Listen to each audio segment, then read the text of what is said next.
আজ 100 জন মানুষ আমরা যদি এদেশে থাকি, আজকের রাত 12:30টায় জরিপ বের হয়েছে, কালকে ইন্টারন্যাশনাল একটা আন্তর্জাতিক জরিপ বের হয়েছে। দেশে এখন 100 জনের 58 জন মানুষ চাচ্ছে যে দেশে ইসলামিক হুকুমত কায়েম হোক।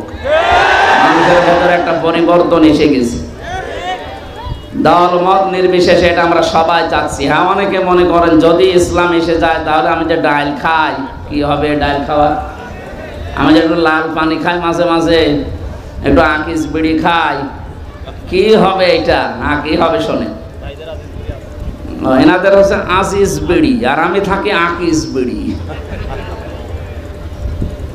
যারা এই সমস্ত খাবারের অভ্যাস আছে এদের হয়তো কষ্ট হচ্ছে যে না, ইসলাম আসলে আমাদের কি হবে, আমরা খেতে পারবো না। শোনেন, যদি ইসলাম কায়েম হয়ে যায়, এই যে তরিকুল ইসলাম ডিনার সাহেবের মুখে দাঁড়ি নেই, উনি হয়তো বিড়ি খেতে পারেন যেহেতু মানায় নিজেরা।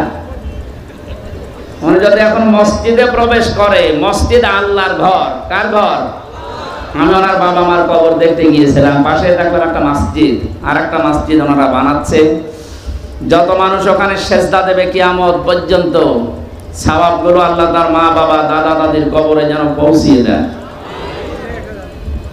এখানে শিক্ষণীয় বিষয়ে উনি মসজিদে প্রবেশ করার পর যদিও নেশা আছে ওনার, বিড়ি সিগারেট খাওয়া, কিন্তু মসজিদের ওর এরিয়ার ভেতরে বিড়ি সিগারেট খেতে পারবে?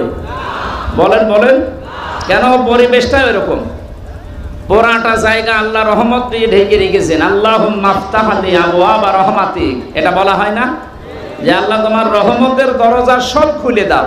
তার মানে রহমতের জায়গা মসজিদ। রহমতের জায়গা কোনটা? ওখানে গেলে যেমন আপনার আর বিড়ি লাল পানি ডাল খেতে মনে বলবে না, পরিবেশ নেই ওখানে, জায়গাটা এরকম। ইসলাম কায়েম যদি হয় এই দেশে, ইসলামী হুকুমত যদি আসে, পুরা বাংলাদেশের 56,000 বর্গ মাইল পুরা এরিয়াটাই হয়ে যাবে এরকম মসজিদের মতো।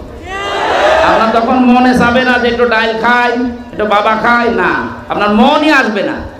আপনি ব্যস্ত থাকবেন আল্লাহকে নিয়ে, রাসূলকে নিয়ে, আপনার পরকাল নিয়ে। সুবহানাল্লাহ বলতে পারেন নাই? আল্লাহ এরকম একটা পরিবেশ আমাদেরকে যেন উপহার দেন, বলেন আমিন।